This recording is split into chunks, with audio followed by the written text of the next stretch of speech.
Don't watch summer pass you by again, stuck on your couch, afraid to move. Take action today. Schedule an appointment right now. Consultations are free. Call 312-827-6261. That number again, 312-827-6261. Call QC Kinetics at 312-827-6261.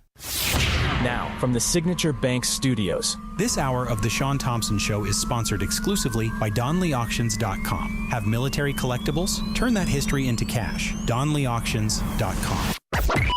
AM 560, The Answer.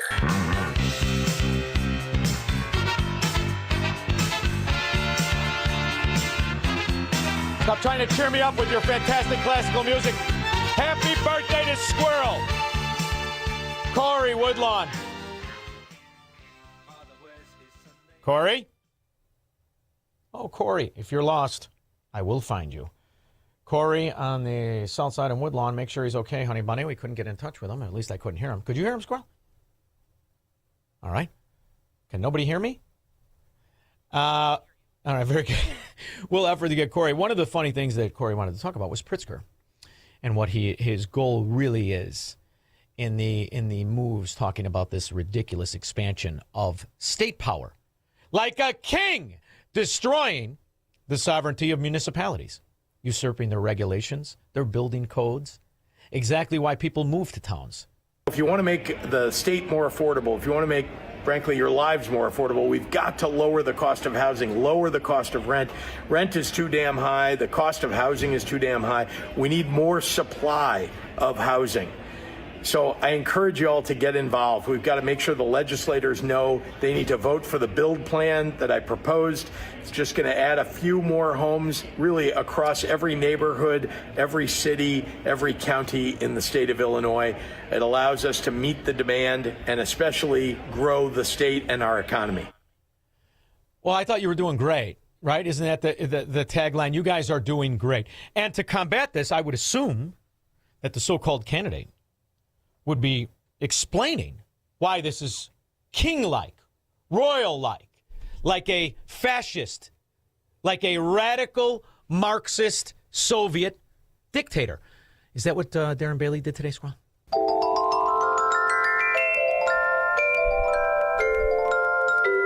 We're represented by a governor who has absolutely nothing, literally nothing in common with anyone in this state.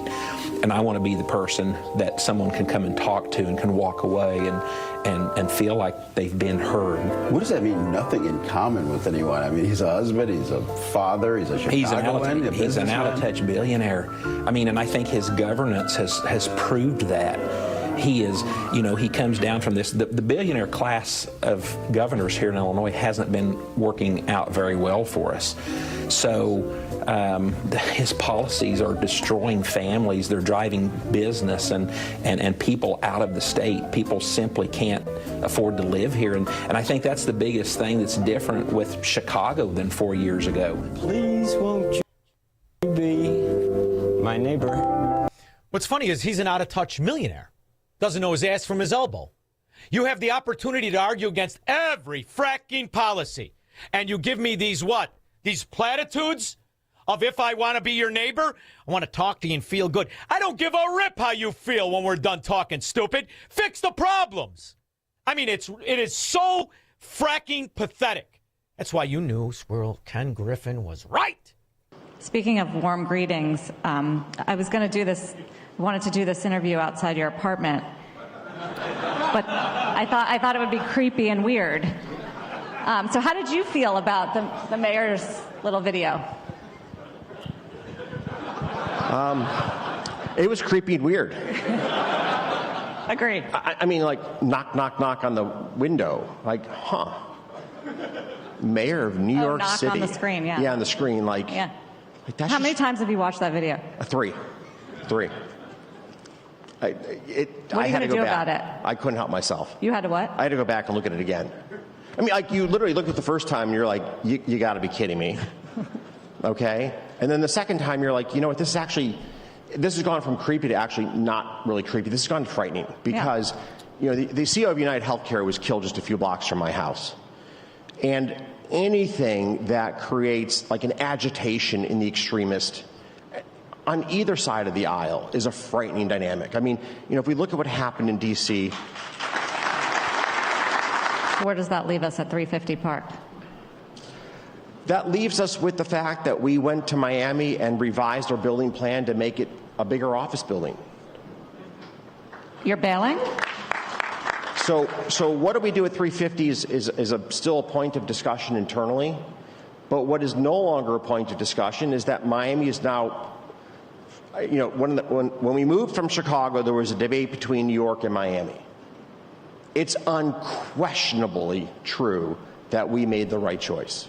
Darren Bailey should talk about maybe that. What do you think about that?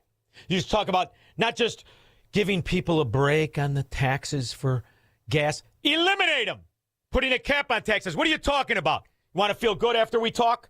Moron. Dominic, Glendale Heights. My question is this. Why can't we have a class action lawsuit against Pritzker and all the state legislatures for what they do to us every day and every year? I don't understand. What gives them the power to just stomp on us constantly? I don't get it. Your fellow moron citizen who votes Democrat gives them the power.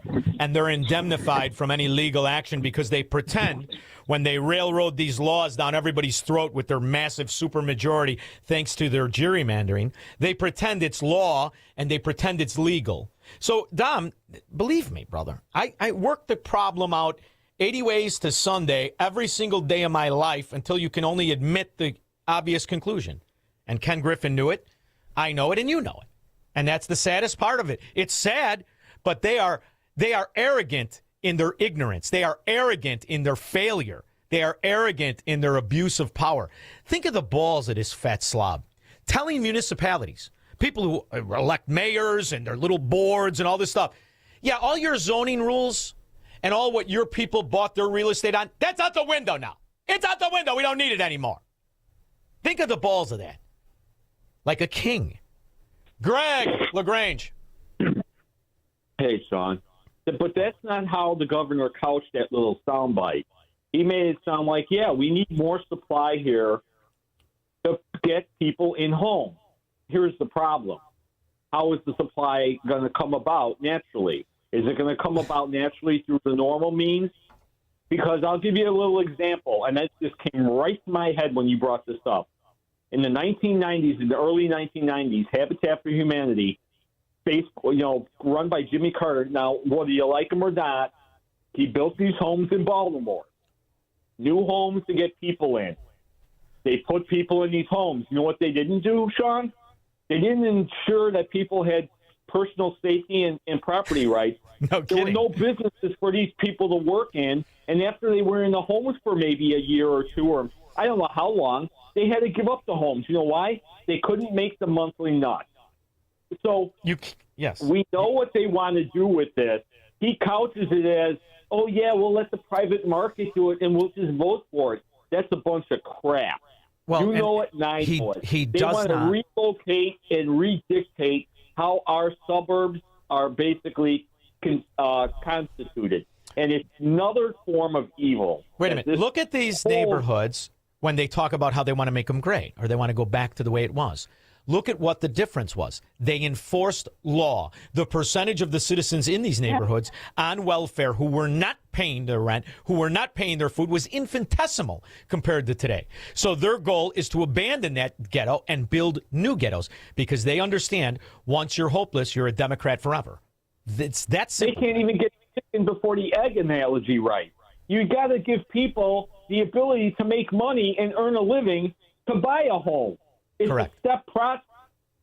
And you know what else they do? And you know what else they do? They just lie about the quality. And it's funny, Greg, you brought up, thank you very much for the call. You brought up Baltimore. Didn't he scroll? I know he said Baltimore. If you're murdered, I don't think it matters what you feel, do you? Do you know how Baltimore's robbery rate compares to the rest of the United States? At the moment, no, I don't. You don't? It's about 8.4 times the national average. Do you know how Baltimore's assault rate compares to the national average? No, I don't. It's about 3.4 times higher. Does that sound like a safe city to you?